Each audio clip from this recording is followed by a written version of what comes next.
Hi viewers, welcome to speak TV. நான் இருக்கிற இடம் கிட்டத்தட்ட டிக்டாக்ல வந்து 3 லட்சம் பேர் வீவர்ஸ் ஃபாலோவர்ஸ் வந்து வச்சுருந்த சீதா சுஜி அவங்கள்ட்ட தான் நம்ம இருக்கோம்.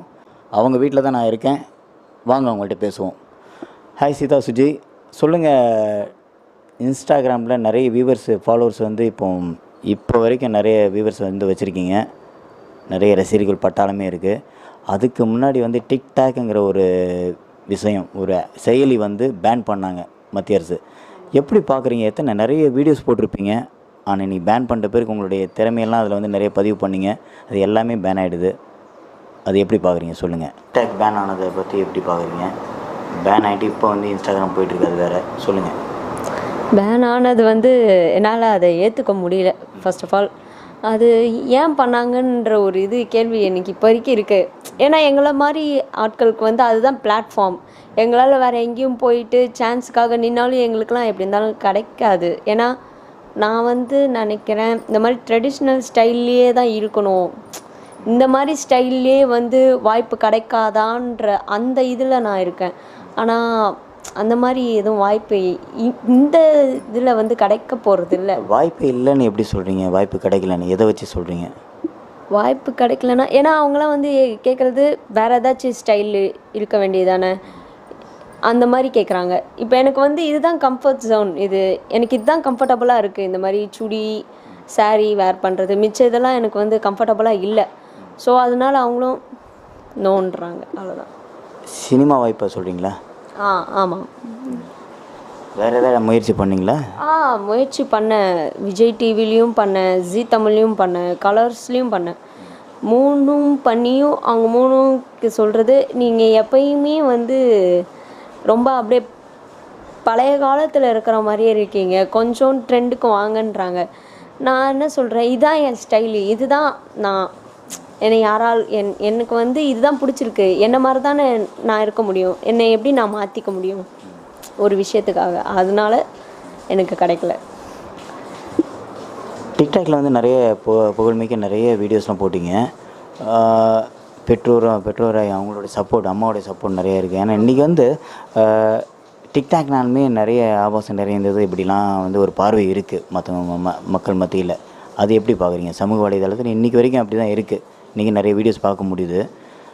குறிப்பாக சொல்லப்போனால் நிறைய சண்டைகள் கூட இதில் பார்க்கலாம், டிக்டாக்கு சம்மந்தப்பட்டவங்க. அது எப்படி பார்க்குறீங்க? அது தேவையே இல்லாமல் வந்து அவங்களோட அவங்க ஃப்ரெண்ட்ஸாக தான் இருந்திருப்பாங்க. முதல்ல ஒரு 2% இருக்கான்னு வச்சுக்கோங்களேன். அவங்க ஃப்ரெண்டாக தான் இருந்திருப்பாங்க ஃபஸ்ட்டு. அவங்க வந்து நம்ம ஃப்ரெண்டாக தான் நினச்சி வந்து அவங்கக்கிட்ட எல்லாத்தையும் ஷேர் பண்ணிடுறாங்க. இவங்க என்ன நினச்சிட்றாங்க, அதான் ப்ளஸ் பாயிண்ட்டாக எடுத்துக்கிட்டு வந்துட்டு கொண்டு வந்து சோஷியல் மீடியாவில் உடச்சிட்றாங்க.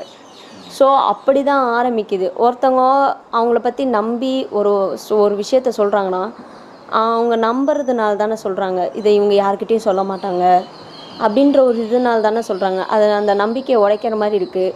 ஸோ பார்க்குறவங்க என்ன நினச்சிருவாங்க, சீப்பாக நினச்சிருவாங்க. ஓ, இவங்க இப்படி தானா, இவங்கள பற்றி இவங்களே இப்படி தான் பேசிகிட்டு இருக்காங்க, அப்போ இவங்களும் இப்படியாக தான் இருப்பாங்க போல் அப்படின்னு நினச்சிட்றாங்க. இல்லை, ஒருவேளை நிறைய ஃபாலோவர்ஸ் வரணுங்கிறதுக்காக பண்ணுறாங்களா? அப்படி கூட இருக்கலாம். சில பேர் வந்து அது கூட ஸ்கிரிப்டடுன்றாங்க. பேசி வச்சுட்டு அவங்களே ஒரு நாளைக்கு பேசிக்கிறாங்க, சண்டை போட்டுக்கிறாங்க, மறுநாள் பார்த்தா சிரித்து பேசிட்டு லைவ் போட்டுட்ருக்காங்க. அந்த மாதிரி கூட இருக்கும்னு தான் பேசிகிட்டு இருக்காங்க. இந்த மாதிரி கூட இருந்தால் இருக்கலாம். எத்தனை வீடியோஸ் வந்து நீங்கள் போட்டிருப்பீங்க? ஒரு 800 கிட்ட அப்லோட் பண்ணியிருக்கேன். 800 வீடியோஸு. எத்தனை மாதங்களாச்சு? எத்தனை மாதத்தில் இந்த வீடியோஸ் போட்டிங்க?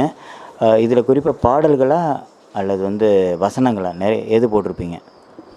இந்த 800 வீடியோஸும் வந்து 6 மந்த்தில் நான் அப்லோட் பண்ணது. 6 மாதத்தில் அப்லோட் பண்ணி 300K plus 7.9 M likes reach பண்ணது. மோஸ்ட்லி நிறையாவே சாங்ஸ் தான் இருக்கும். ஏன்னா டயலாக்லாம் வந்து சிலது வந்து சாரிக்கு வந்து செட் ஆகாது. அம்மா ஐடியா தருவாங்க இந்த மாதிரி. சாங்ஸுக்கு மட்டும் அம்மா ஐடியா தருவாங்க, இந்த சாங்ஸ் எடு, பழைய சாங்ஸு. அது மோஸ்ட்லி நான் ஒரு 90s 80ஸோட சாங்ஸ்லாம் வந்து அம்மாவோட செலெக்ஷன் தான். அவங்க தான் வந்து செலக்ட் பண்ணி தருவாங்க. அந்த மாதிரிலாம் பண்ணுவேன். அப்போது வந்துட்டு சாரீ தானே வேர் பண்ணி பண்ணுறேன். எனக்கு இந்த சைடு பின் பண்ணியிருந்தாலும் ஒன்ஸ் நான் இப்படி இந்த மாதிரி ஸ்டெப் போடும்போது அது ஏதாச்சும் தப்பாக தெரிஞ்சிருமோ அப்படின்றதுக்காகவே நான் ஒரு கொஞ்சம் அப்படி டவுன் ஆகி பண்ணும்போது அவங்க சொல்லுவாங்க, திட்டுவாங்க, யார் யாரும் என்னென்னமோ பண்ணுறாங்க, நீ இத்தனைக்கும் பின் போட்டு பண்ணுறதுக்கே நீ ஏன் இப்படி பண்ணுற, நீ பண்ணி தெரிஞ்சதுன்னா வேணால் நம்ம இன்னொரு டேக் போய்க்கலாம் அப்படின்ற மாதிரி சொல்லுவாங்க. எத்தனை டேக் வாங்குவீங்க? மோஸ்ட்லி சாங்ஸ்க்கெலாம் வந்து டேக் அவ்வளோவா போகாது, ஒரே டேக் தான். டான்ஸுக்கு மட்டும் ஒரு 2 டேக் அந்த மாதிரி, 2 டேக் 3 டேக். ஏன்னா எதுவும் எந்த சைடும் எதுவும் அசிங்கமாக தெரியாமல் இருக்கணும்ல, அதனால் ஆடிட்டு திருப்பி எடுத்து பார்ப்போம். எந்த ஆக்ட்ரஸோடைய சாங்ஸ் நிறைய போடுவீங்க? நிறையா வந்து விஜய் இது தான் போட்டிருக்கேன், விஜய் இது, அஜித், ஆமாம். அப்புறம் வந்துட்டு சரத்குமார் அவரதும் அந்த 80s சாங்ஸ்லாம் நிறையா போட்டு, 90s சாங், 80s 90s. என்ன படத்துலேருந்து டைலாக் பண்ண போகிறீங்க? இருவர்னு ஒரு மூவி, அதுலேருந்து ஒரு டைலாக். அது மணிரத்னம் சாருடைய சூப்பர் ஹிட் படம் அது இருவர். அதில் வந்து பிரகாஷ் ராஜ் வந்து தபு பார்த்து கேட்பார், அவங்க வந்து வீட்டை விட்டு வந்துடுவாங்க, பிரகாஷ் ராஜ் லெட்டர் போட்டதுக்காக வந்துடுவாங்க, அந்த சீன் பண்ணலாமா? பண்ணுங்க. லெட்டர் இல்லை, சும்மா வச்சுக்கிறேன்.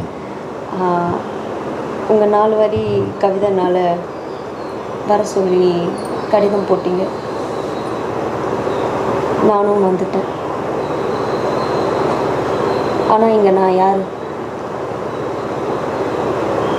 அதுதான். இதுக்கப்புறம் பிரகாஷ் ராஜ் பேசுவார், என் காதலி, என் சூப்பர் அப்படின்னு பேசுவார்.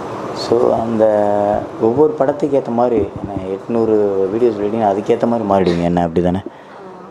ஆமாம், ஏற்ற மாதிரி மாறலைன்னா யாரும் ரசிக்க மாட்டாங்க. அது அந்தந்த கேரக்டர்ஸ்குள்ளே போகணும். அதனால லாக்டவுனுக்கு அப்புறம், அதாவது கரெக்டாக ஒரு 2 months லாக்டவுன் வரப்போகுது. அந்த 2 monthsலேயும் வந்து சாங்ஸ் தான், அந்த 80s 90s அந்த மாதிரி சாங்ஸ் தான். அதுக்கே வந்து நிறையா லைக்ஸோ அண்டு கமெண்ட்ஸ்லாம் எடுத்து பார்த்தீங்கன்னா கூட, சிஸ்டர், தங்கச்சி நல்லா பண்ணியிருக்கீங்க அந்த மாதிரி தான், கவிதைகள் அந்த மாதிரி தான் வரும். 1 2 மட்டும்தான் முகம் சுளிக்கிற மாதிரி வரும், ஏன் இப்படிலாம் பண்ணுறாங்க அப்படின்னு. அதுக்காக நம்ம திருப்பி போயிட்டு நீங்கள் வந்து என்னை இப்படி சொல்லிட்டீங்க அது அப்படின்னு நான் போய் கேட்க முடியாது. அது அவங்களோட மைண்ட் தாட்டு அந்த மாதிரி இருக்குது, அவங்க பேசுகிறாங்க, அவ்வளோதான். அதெல்லாம் கடந்து போகிறது தானே வாழ்க்கை. விவேக் சார் வந்து எங்கே கண்ணாடி பார்ப்போம் அப்படின்னு சொல்லுவார், நான் வந்து பண்ணிவிட்டு அப்படி அடிக்கக்கூடாதுடா, கண்ணை நல்லா க்யூட்டாக டிங்குன்னு அடி அப்படின்னு சொல்லுவார்.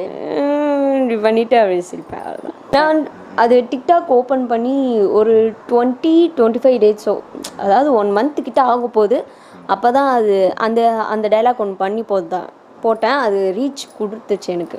ஆமாம், அதுக்கப்புறத்துலேருந்து ரீச் கொடுத்துச்சு எனக்கு. அவேர்னஸ் வீடியோ எதாவது போட்டிருக்கீங்களா? அவேர்னஸ் வீடியோன்றது ஒரு வீடியோ மட்டும் போட்டேன், கேர்ள்ஸை ரெஸ்பெக்ட் பண்ணணும் அந்த மாதிரி ஒன்று போட்டேன். ஜஸ்ட் லைக் வந்து பிஜிஎம் மாதிரி மட்டும்தான் போகும், வணக்கம் வச்சுட்டு திரும்ப நம்ம எல்லாருக்கும் ரெஸ்பெக்ட் கொடுக்குறோம் அப்படின்னு வணக்கம் வைக்கிறோம். சில பேர்லாம் வந்தோடனே இப்படி வா அப்படி போ அந்த மாதிரி கேர்ள்ஸை ஒரு மாதிரி மட்டம் பண்ணி நடத்துகிற மாதிரிலாம் இருப்பாங்க. மேரேஜ் ஆகிட்டு போனதுக்கப்புறம் அந்த ரெஸ்பெக்ட்டுக்காக ஒரு வீடியோ மட்டும் பண்ணேன். டக்குன்னு இப்படி பார்த்து முறைக்கிற மாதிரி அப்படி கை எடுப்பாங்க. ஸோ அடுத்து ஒரு கேள்வி, படத்தில் ஏதாவது சான்ஸ் வந்தால் நடிப்பீங்களா? எந்த மாதிரியான கேரக்டர் வந்தால் உங்களுக்கு பிடிக்கும்? படத்தில் சான்ஸ் வந்தால் அது எப்படி நடிக்காமல் இருப்பாங்க, கன்ஃபார்மாக நடிப்பேன். பட் ஆனால் எனக்கு வந்து எந்த ஒரு சீன் வந்து முகம் சுளிக்கிற மாதிரி இருக்கக்கூடாது, அந்த மாதிரி ஒரு மைண்ட் தாட்டில் தான் நான் இருக்கேன். இந்த மாதிரி ட்ரெடிஷ்னல் இதிலே இருக்கணும், எதுவும் அந்த மாதிரி சீன்ஸ்லாம் இல்லாமல் இருக்கணும். அப்படி இருந்தால் தான் எனக்கு பிடிக்கும். ஏன்னா நான் அதை திருப்பி பார்க்கும்போது நம்ம நல்லா தான் பண்ணியிருக்கோம், ஒரு டீசெண்டான கேரக்டர் தான் பண்ணியிருக்கோம் நம்ம அப்படின்னு நம்ம தோணணும்.